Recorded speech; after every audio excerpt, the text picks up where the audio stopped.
kita mukbang rujak dengan bumbu bon cabe level 15. Let's go. Halo Pak, mau pesan rujak? Boleh.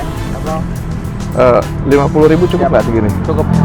Mau jambu air, mangga, sama nanas. Boleh. Nah ini dia nih, buah-buahan buat rujaknya udah jadi. Ada jambu air, nanas, dan juga mangga. Langsung kita taburin dengan bon cabe level 15. By the way, bon cabe ini tuh praktis dan juga gampang banget dibawa kemana aja nih bre.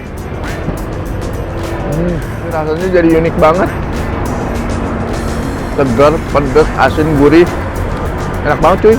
Serius deh ini, buah-buahannya tuh fresh banget. Nanas, mangga, sama jambu airnya tuh ini Om suka banget deh. Gimana? Kebayang banget kan buah yang segar dipadu dengan bon cabe level 15 ini pasti pedasnya tuh spesial banget bre. Karena terbuat dari bahan-bahan yang berkualitas tinggi, tanpa bahan pengawet dan juga tanpa bahan pewarna. Dinikmatin dengan cara dicocol begini juga mantap banget bre. Nah tunggu apa lagi? Langsung aja deh kalian coba ini ngerujak pakai bumbu bon cabe level 15, dijamin mantap bre.